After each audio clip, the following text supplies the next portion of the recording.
ತೀರ್ಥ ಪ್ರಬಂಧದ 19ನೆಯ ಭಾಗ ಇದು. ಪಶ್ಚಿಮ ಮತ್ತು ಉತ್ತರ ಪ್ರಬಂಧಗಳು ಪೂರ್ಣವಾಗಿ ಮುಕ್ತಾಯ ಕಂಡಿವೆ. ಪೂರ್ವ ಪ್ರಬಂಧದಲ್ಲಿ 9ನೇ ಶ್ಲೋಕದವರೆಗೆ ನಮ್ಮ ಶ್ರವಣ ಮುಕ್ತಾಯ ಕಂಡಿದೆ. ನರಸಿಂಹದೇವರ ವರ್ಣನೆಯನ್ನೆಲ್ಲ ನೋಡಿ ಮುಗಿಸಿದ್ದೀವಿ. 10ನೇ ಶ್ಲೋಕವನ್ನ ಇವತ್ತು ಈಗ ನೋಡಬೇಕಾಗಿದೆ. ನಿವೃತ್ತಿ ಸಂಗಮೋ ಭಾತಿ ಯತ್ರ ಮರ್ತ್ಯಮುಪಾಶ್ರಿತಾಃ ನಿವರ್ತಂತೆ ಅಖಿಲಾ ದೋಷಾಃ ಸಂಯುಕ್ತಿ ಶುಭಾವಲೀಂ. ಈ ನಿವೃತ್ತಿ ಸಂಗಮ ಅಂತ ಆಂಧ್ರ ಪ್ರದೇಶದಲ್ಲಿರುವಂತಹ ಒಂದು ಭಾಗ. ಕರ್ನೂಲಿನಿಂದ ಸುಮಾರು 30 ಕಿಲೋಮೀಟರ್ ದೂರದಲ್ಲಿದೆ. ಕೃಷ್ಣಾ ಮತ್ತು ತುಂಗಭದ್ರಾ ನದಿಗಳು ಏಕತ್ರ ಸೇರುವಂತಹ ಒಂದು ಪ್ರದೇಶ ಇದು. ಅಲ್ಲಿ ಶ್ರೀಶೈಲದ ಅಣೆಕಟ್ಟು ನಿರ್ಮಾಣ ಆಗಿರೋದ್ರಿಂದ ಆ ಪ್ರದೇಶ ಇವತ್ತು ಮುಳುಗೋಗಿದೆ. ಬೇಸಿಗೆಯಲ್ಲಿ ಮಾತ್ರ ಅದು ಸ್ವಲ್ಪ ಗೋಚರಿಸ್ತದಂತೆ. ಉತ್ತರಾದಿ ಮಠದ ಸತ್ಯನಿಧಿ ತೀರ್ಥರ ಮೂಲ ವೃಂದಾವನ ಇತ್ತು. ಈ ಆಣೆಕಟ್ಟಿನ ಹಿನ್ನೀರಿನಲ್ಲಿ ಅದು ಮುಳುಗುವಾಗ ಆ ಮೂಲ ವೃಂದಾವನವನ್ನು ಅಲ್ಲಿಂದ ಸ್ಥಳಾಂತರಿಸಿ ಕರ್ನೂರಿನಲ್ಲಿ ಉತ್ತರಾದಿ ಮಠದಲ್ಲಿ ಅದನ್ನ ಸಮಗ್ರ ವಿಶೇಷ ಸಮೇತ ಪ್ರತಿಷ್ಠಾಪನೆ ಮಾಡಿದ್ದಾರೆ ಅಂತ ಕೇಳಿ ಬರ್ತದೆ. ಅಲ್ಲಿ ಈ ಅನೇಕ ನದಿಗಳು, ಕೃಷ್ಣವೇಣಿ ಅಂದ್ರೆ ಕೃಷ್ಣಾ ವೇಣಿ ಅಂತ 2 ನದಿಗಳು, ಮಲಪ್ರಭಾ ಅಂತ ಬೆಳಗಾವಿ ಜಿಲ್ಲೆಯಲ್ಲಿ ಹರಿಯುವಂತಹ ಒಂದು ನದಿ, ಮಹಾರಾಷ್ಟ್ರದಲ್ಲಿ ಹುಟ್ಟಿ ಬೆಳಗಾವಿ ಜಿಲ್ಲೆಯಲ್ಲಿ ಹರಿದು ಘಟಪ್ರಭಾ ನದಿಯನ್ನು ಸೇರುವ ನದಿ ಅದು.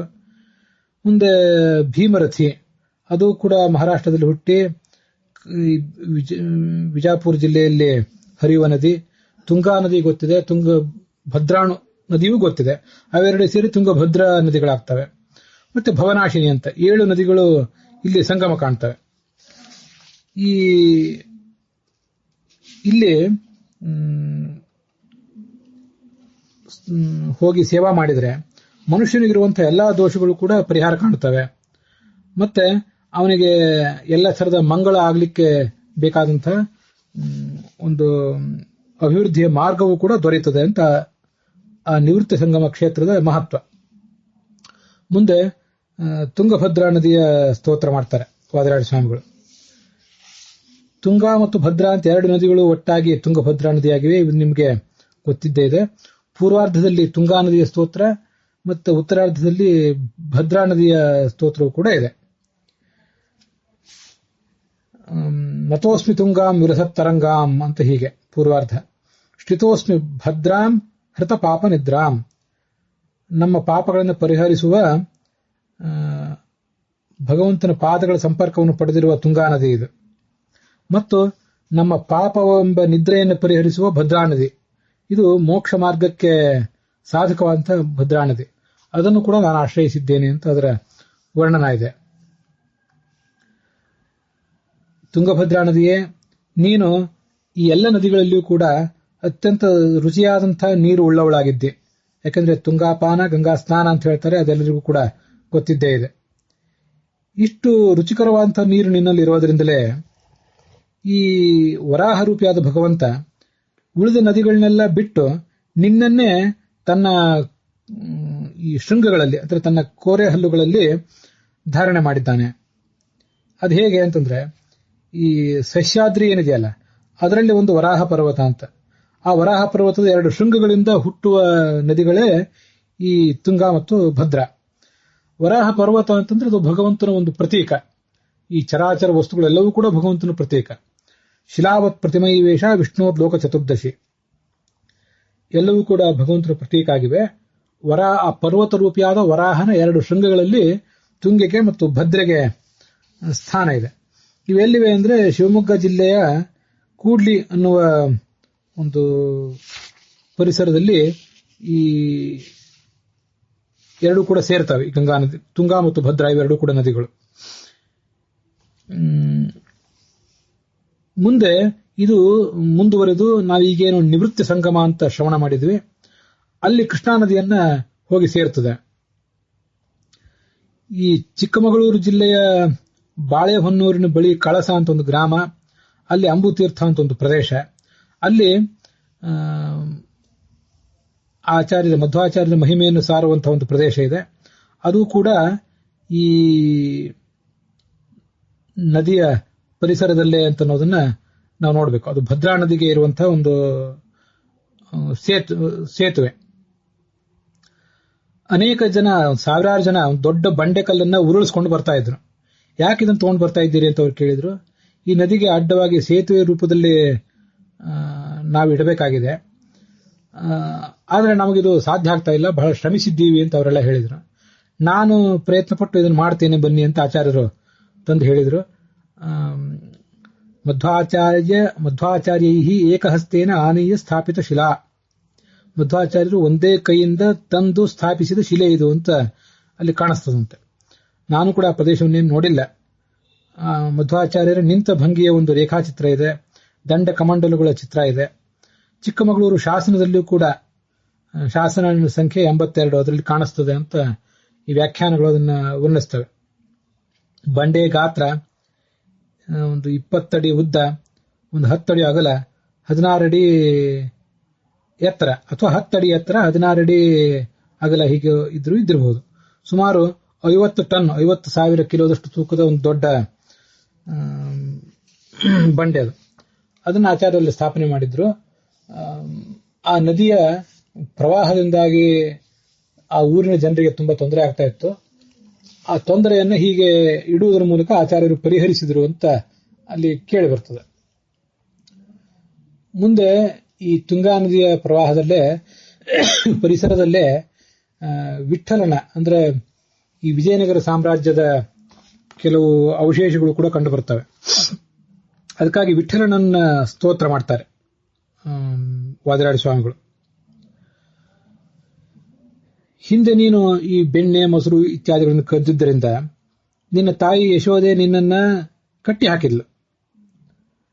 ಮುಂದೆ ಈ ಜ್ಞಾನಿಗಳ ಹೃದಯ ಗುಹೆಯನ್ನು ನೀನು ಪ್ರವೇಶ ಮಾಡಿದೆ, ಮತ್ತೆ ಅವರು ಕೂಡ ನಿನ್ನನ್ನು ಕಟ್ಟಿ ಹಾಕಿದ್ರು. ಯಾಕೆ ಕಟ್ಟಿ ಹಾಕಿದ್ರು ಅಂತಂದ್ರೆ ಅವರ ಪಾಪವನ್ನು ಕೂಡ ನೀನು ಕದ್ದಿದ್ದಿ. ತಾಯಿಯ ಮನೆಯಲ್ಲಿ ಬೆಣ್ಣೆ ಮೊದಲಾದನ್ನು ಕದ್ದಿದ್ದಿ, ಜ್ಞಾನಿಗಳ ಪಾಪವನ್ನ ಅವರ ಕಾಮಕ್ರೋಧಗಳನ್ನು ಕದ್ದಿ ನೀನು.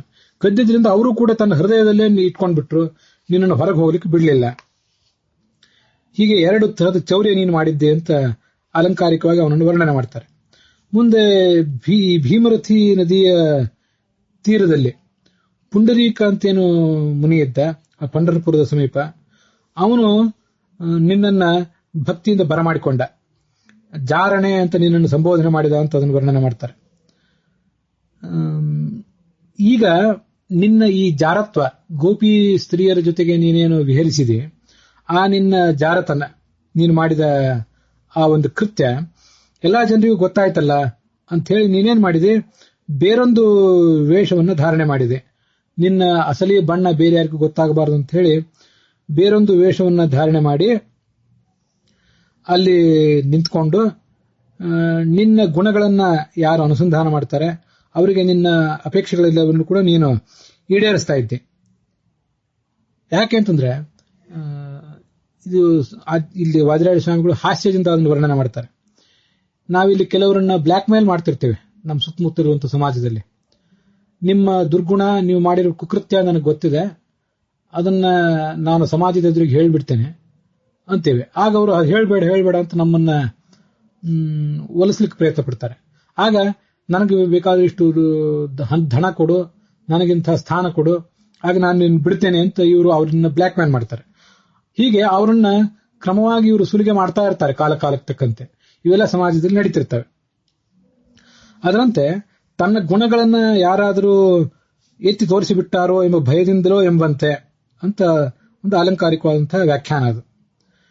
ನೀನು ಮುಂದೆ ಈ ತುಂಗಾ ನದಿಯ ತೀರದಲ್ಲಿ ಬಂದಿದ್ದಿ. ನೀನು ಕೂಡ ನನಗೆ ಅಪೇಕ್ಷಿತವಾದ ಮೋಕ್ಷ ಮೊದಲಾದವುಗಳನ್ನ ಶೀಘ್ರದಲ್ಲಿ ಕೊಡಬೇಕು. ಇಲ್ಲದೆ ಹೋದ್ರೆ ನಿನ್ನ ಈ ಗುಣಗಳನ್ನ ನಾನು, ಜಾರತ್ವ, ಚೋರತ್ವ ಮೊದಲಾದ ಗುಣಗಳಿವೆಯಲ್ಲ, ಈ ಗುಣಗಳನ್ನು ನಾನು ಜಗತ್ತಿನ ಎದುರಿಗೆ ಹೇಳಿಬಿಡ್ತೇನೆ ಅಂತ ಬೆದರಿಕೆ ಹಾಕುವವರಂತೆ ವಾದಿರಾಜ ಸ್ವಾಮಿಗಳು ಅವನನ್ನ ವರ್ಣಿಸ್ತಾರೆ. ವಿಜಯನಗರ ಅಂತ ಪ್ರಸಿದ್ಧವಾದ ಈ ಹಂಪೆ ಏನಿದೆ, ಅಲ್ಲಿ ಆ ಹಂಪೆಯ ವಿಠ್ಠಲ ಮೂರ್ತಿಯ ವರ್ಣನ ಇದು. ಅಲ್ಲಿಯೇ ವ್ಯಾಸರಾಜ ಮಂಟಪ, ಯಂತ್ರೋದ್ಧಾರ ಪ್ರಾಣದೇವರು ಇವರೆಲ್ಲ ಇರೋದು ಅಲ್ಲಿಯೇ. ವ್ಯಾಸರಾಜರು ನಿತ್ಯ ಆ ಹನುಮಂತ ದೇವರು ಉಪಾಸನೆ ಮಾಡ್ತಾ ಇದ್ರು. ಅವನು ಅವರ ಮನಸ್ಸಿನಲ್ಲಿ ನೆನೆ ನಿಲ್ಲದೆ ತಪ್ಪಿಸ್ಕೊಂಡು ಬಿಡ್ತಿದ್ದ. ಒಂದು ತ್ರಿಕೋಣಾಕಾರದ ಯಂತ್ರವನ್ನು ಪ್ರತಿಷ್ಠಾಪಿಸಿ ಅದರೊಳಗೆ ಆ ಹನುಮಂತ ದೇವರನ್ನು ಅವರು ಕಟ್ಟಿ ಹಾಕಿದ್ರು. ಅದಕ್ಕೆ ಯಂತ್ರೋದ್ಧಾರ ಪ್ರಾಣದೇವರು ಅಂತ ಹೆಸರು ಕೇಳಿ ಬರ್ತದೆ ಅಂತ ನಿಮಗೆಲ್ಲ ಗೊತ್ತಿದೆ. ಪುರಂದರದಾಸರ ಮಂಟಪ, ಆಚಾರ್ಯರ ಸಾಕ್ಷಾತ್ ಶಿಷ್ಯರಲ್ಲಿ ಒಬ್ಬರಾದ ನರಹರಿ ತೀರ್ಥರ ಮೂಲ ವೃಂದಾವನ ಇವೆಲ್ಲ ಅಲ್ಲಿ ಕಂಡು ಬರ್ತವೆ. ಉಗ್ರ ನರಸಿಂಹ, ವಿಠ್ಠಲ ಮಂದಿರ, ಕೋದಂಡ ರಾಮ ಮಂದಿರ, ವಿರೂಪಾಕ್ಷ ಮಂದಿರ ಮೊದಲಾದ ಅನೇಕ ಮಂದಿರಗಳು ಕೂಡ ಅಲ್ಲಿವೆ. ಈ ವಿಠ್ಠಲ ಅಂತಂದ್ರೆ ಅದು ಮೂಲತಃ ಯಾರು ಕೃಷ್ಣನ, ಆ ಕೃಷ್ಣನೇ ವಿಠ್ಠಲ. ಹಿಂದೊಮ್ಮೆ ಈ ವಿಠ್ಠಲ ಶಬ್ದದ ಬಗ್ಗೆ ನಾನು ಅರ್ಥ ಹೇಳಿದ್ದೆ. ವಿದಾ ಜ್ಞಾನೇನ ಶೂನ್ಯಾನ್ ಲಾತಿ ಇತಿ ವಿಠ್ಠಲ. ವಿತ್ ಅಂದ್ರೆ ಜ್ಞಾನ, ಆ ಜ್ಞಾನ ಶೂನ್ಯರಾದಂತಹ ಮಂದರನ್ನು ಕೂಡ ತನ್ನ ಬಳಿಗೆ ಸೆಳೆಕೊಂಡು ಅವರನ್ನ ಉದ್ಧರಿಸ್ತಾನೆ. ಹೀಗೆ ಠ ಅಂದ್ರೆ ಶೂನ್ಯ, ವಿತ್ ಅಂದ್ರೆ ಜ್ಞಾನ, ಲ ಅಂದ್ರೆ ಅವರನ್ನು ಸ್ವೀಕರಿಸೋದು. ಹೀಗೆ ಆ ವಿಠ್ಠಲ ಅನ್ನುವ ಶಬ್ದಕ್ಕೆ ಅರ್ಥಗಳು ಕಂಡು ಬರ್ತವೆ. ಇಲ್ಲಿ ಜಾರತ್ವದ ಬಗ್ಗೆ ಬಂತಲ್ಲ, ಭಾಗವತ ತಾತ್ಪರ್ಯದಲ್ಲಿ ಭಾಗವತದಲ್ಲಿ ಬಂದಂತೆ ಕೆಲವು ಸಂಗತಿಗಳನ್ನ ನಾವು ಮನನ ಮಾಡಬೇಕು. ಭಗವಂತನ ಜಾರತ್ವ ಅಂತ ಅನ್ನೋದು ಒಂದು ನಿರ್ದಿಷ್ಟ ಸಾಧಕ ವರ್ಗಕ್ಕೆ ಉಪಾಸನೆ ಮಾಡಬೇಕಾದಂತಹ ಒಂದು ಗುಣ ಆಗಿದೆ. ಜಾರತ್ವೇನ ಅಪ್ಸರ ಸ್ತ್ರೀರಾಮ್, ಅನೇಕ ಜನ ಅಪ್ಸರ ಸ್ತ್ರೀಯರು ಈ ಕೃಷ್ಣ ಅವತಾರ ಮಾಡಿದಾಗ ಗೋಪ ಸ್ತ್ರೀಯರಾಗಿ ಬಂದಿದ್ರು. ಅವರೇ ಆತನ ಜೊತೆ ವಿಹರಿಸಿದವರು. ಅವರು ಭಗವಂತನನ್ನ ಜಾರ ಅಂತ ಉಪಾಸನೆ ಮಾಡ್ತಾರೆ. ಮುಂದೆ ಮುಕ್ತಿಯಲ್ಲಿಯೂ ಕೂಡ ಅವರು ಆ ಭಗವಂತನನ್ನ ಜಾರ ಅಂತ ಉಪಾಸನೆ ಮಾಡಿಯೇ ಆತನ ಜೊತೆಗಿರ್ತಾರೆ. ಜಾರತ್ವೇನ ಅಪ್ಸರ ಸ್ತ್ರೀಣಾಂ ಕಾಸಾಂಚಿದಿತಿ ಯೋಗ್ಯತಾ. ಒಬ್ಬೊಬ್ಬರು ಭಗವಂತನನ್ನು ಭಿನ್ನ ಭಿನ್ನ ರೀತಿಯಾಗಿ ಉಪಾಸನೆ ಮಾಡಬೇಕು ಅಂತಿದೆ. ಪತಿತ್ವೇನ ಶ್ರೀಯೋಪಾಸ್ಯ, ಲಕ್ಷ್ಮೀದೇವಿ ತನ್ನ ಗಂಡ ಅಂತ ಉಪಾಸನೆ ಮಾಡಬೇಕು. ಪಿತಾ ಅಂತ ಹೇಳಿ ಚತುರ್ಮುಖ ಬ್ರಹ್ಮನಿಗೆ ಅವನು ಉಪಾಸನೆಗೆ ನಿಲುಕ್ತಾನೆ. ಪಿತಾಮಹತೆಯ ಚತುರ್ಮುಖ ಬ್ರಹ್ಮನಿಗೆ ತಂದೆ ಅಂತ ಹೇಳಿ, ಮತ್ತೆ ಪಿತಾಮಹತೆಯ ಅನ್ಯೇಷಾಂ ವಿಭುಧಾನಾಂ, ಉಳಿದ ದೇವತೆಗಳು ಆತನನ್ನು ಅಜ್ಜ ಅಂತ ಉಪಾಸನೆ ಮಾಡಬೇಕು. ಪ್ರಪಿತಾಮಹೋಮೇ ಭಗವಾನ್ ಇತಿ ಸರ್ವಜನಸ್ಯತು, ನಮ್ಮಂತ ಜನಸಾಮಾನ್ಯರೆಲ್ಲರೂ ಕೂಡ ಆತನನ್ನ ಪ್ರಪಿತಾಮಹ ಅಥವಾ ಪಿತಾಮಹ, ಅಜ್ಜ ಮುತ್ತಜ್ಜ ಅಂತ ಅವನನ್ನು ಉಪಾಸನೆ ಮಾಡಬೇಕು ಅಂತ ಹೀಗೆ ಮಾತಿದೆ. ಭಗವದ್ಭರ್ತೃತಾಯೋಗ್ಯಾ ಕಾಶ್ಚಿತ್ ಅಪ್ಸರ ಸ್ತ್ರೀಯ ತದನ್ಯಾಸ ಮಹಾನ್ ದೋಷ ಭಗವದ್ಭರ್ತೃತಾ ಸ್ಮೃತವು ಅಂತ ಭಾಗವತ ತಾತ್ಪರ್ಯದಲ್ಲಿ ಆಚಾರ್ಯ ಉಲ್ಲೇಖ ಮಾಡುವಂತ ಒಂದು ಶ್ಲೋಕ.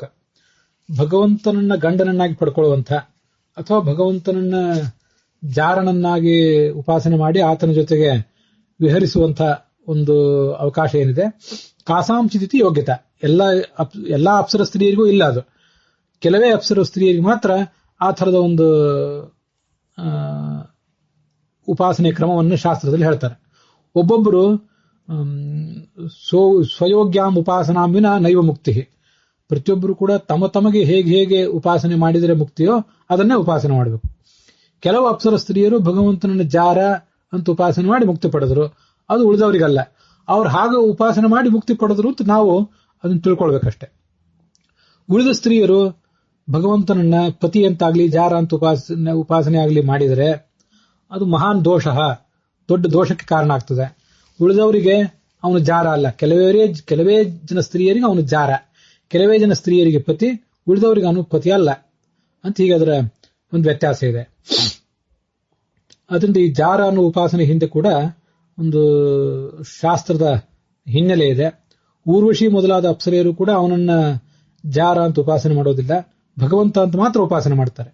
ಪಿಂಗಲ ಮೊದಲಾದ ಕೆಲವೇ ಅಪ್ಸರೆಯರು ಜಾರ ಅಂತ ಉಪಾಸನೆ ಮಾಡ್ತಾರೆ ಅನ್ನೋದನ್ನ ನಾವು ಪ್ರತ್ಯೇಕಿಸಿ ತಿಳ್ಕೋಬೇಕು. ಹೀಗೆ ಭಾಗವತ ಅನುಸಂಧಾನದೊಂದಿಗೆ ಭಾಗವತ ತಾತ್ಪರ್ಯದ ಪ್ರಮೇಯಗಳೊಂದಿಗೆ ಆ ಕೃಷ್ಣನ ವಿಠ್ಠಲನ ಒಂದು ಮಹಿಮೆಯನ್ನು ಇಲ್ಲಿ ಶ್ರವಣ ಮಾಡಿದ್ದೇವೆ. ಇವತ್ತಿನ ಈ ಭಾಗ ಇಲ್ಲಿಗೆ ಮುಕ್ತಾಯ ಕಂಡಿದೆ.